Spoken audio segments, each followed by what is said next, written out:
Hey there, America. Buckle up because things are about to get interesting in the world of money.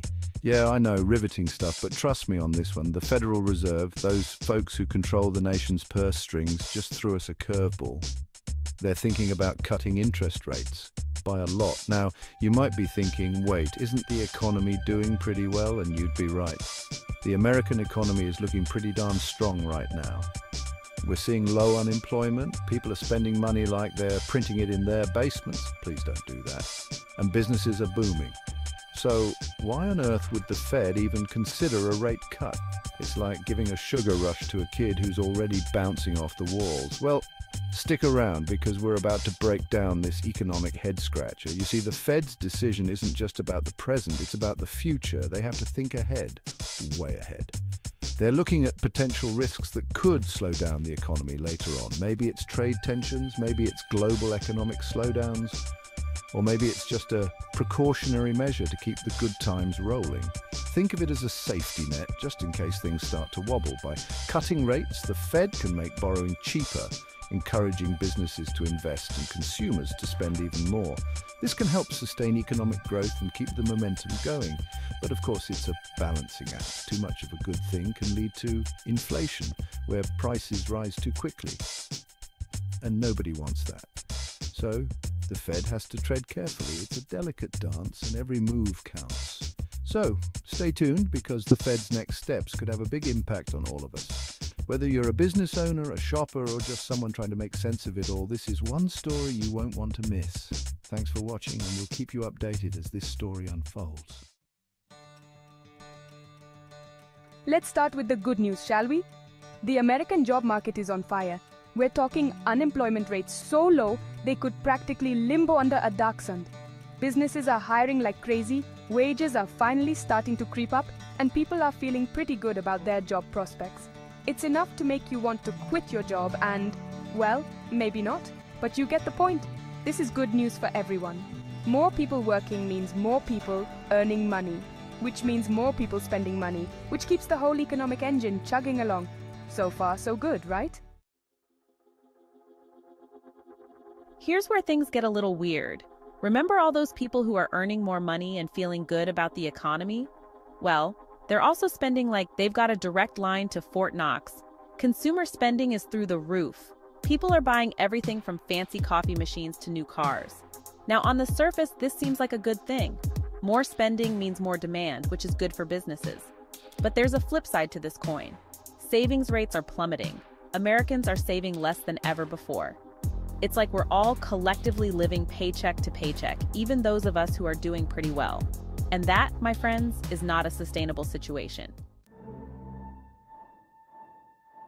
Now, let's talk about the elephant in the room, inflation. You know that thing that makes your dollar feel like a dime? Well, the good news is that inflation has been cooling down lately. After months of prices skyrocketing faster than a SpaceX rocket, things seem to be stabilizing. But here's the catch. It's not all sunshine and roses. Some prices, like those for housing and healthcare, are still stubbornly high. And let's not forget that even with the recent slowdown, inflation is still higher than the Fed would like it to be. So while we're not exactly staring down the barrel of hyperinflation, we're not out of the woods yet either. Section 5. From pandemic.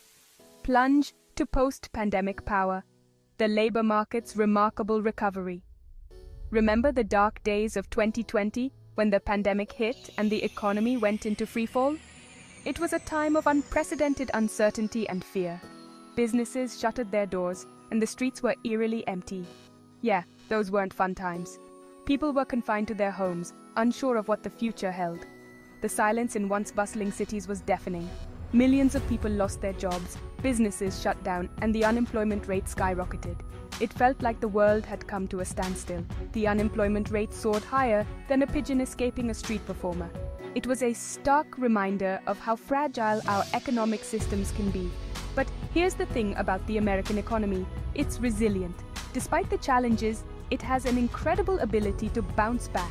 Like a cockroach after a nuclear apocalypse, it just keeps on ticking. The resilience is built into the very fabric of our society. Fast forward to today, and the labor market has made a truly remarkable recovery. The streets are bustling again, and businesses are thriving.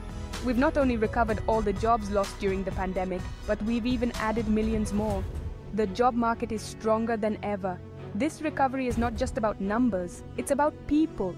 It's about the construction workers building our future, the office workers driving innovation, and everyone in between. It's a testament to the adaptability and sheer determination of American workers. Their spirit and hard work have driven this recovery, proving once again that in the face of adversity, we can rise stronger than before. Section 6. A balancing act. The Fed's delicate dance between growth and stability. So, we've got a strong economy, low unemployment, high consumer spending, and moderating inflation. It's like the economic equivalent of finding a unicorn riding a Roomba while juggling chainsaws. So why on earth is the Fed even considering a rate cut? Well, here's the thing. The Fed's job isn't just to keep the economy humming along in the short term, it's also to maintain long-term economic stability. And that means keeping inflation in check, even if it means slightly slowing down economic growth. It's a delicate balancing act, kind of like trying to walk a tightrope while carrying a stack of plates during an earthquake. Section 7. Why cut rates now? This is a question on many minds as we see a robust economy. Unraveling the Fed's logic in a strong economy requires a deeper dive into their strategic thinking.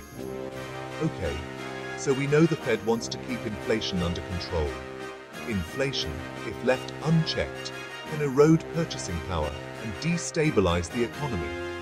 But why cut rates now, when the economy is already so strong? This seems counterintuitive at first glance. Wouldn't that just risk pushing inflation even higher? This is a valid concern, but there's more to the story. Well, the Fed is basically playing a game of economic chess, thinking several moves ahead. They are not just reacting to the present, but are also planning for the future. They're concerned that the current economic momentum might not be sustainable. The signs of an overheating economy are subtle but significant. Remember those plummeting savings rates and stubbornly high prices we talked about earlier?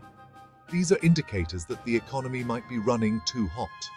Those are warning signs that the economy might be overheating. An overheated economy can lead to a sudden and severe downturn. By cutting rates now, the Fed is hoping to prevent a future economic meltdown. They aim to cool down the economy just enough to avoid a crash. It's like hitting the brakes on a speeding car before it careens off a cliff. The goal is to slow down just enough to maintain control and avoid disaster. History has shown that preemptive measures can often prevent more severe economic crises.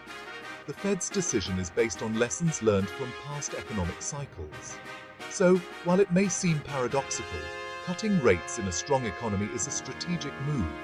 It's about ensuring long-term stability and sustainable growth. The Fed's actions today are designed to safeguard the economy's future, ensuring that growth continues in a balanced and healthy manner.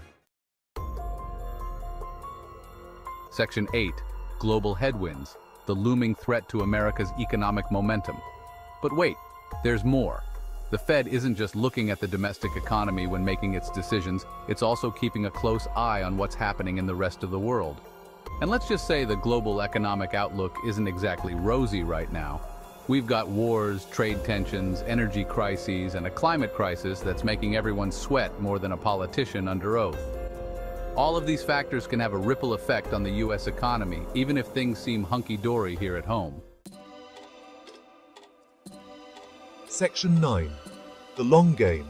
A strategic rate cut for sustained economic health. So, to recap, the Fed is considering a rate cut despite a strong economy because it's worried about inflation, unsustainable growth, and global economic headwinds.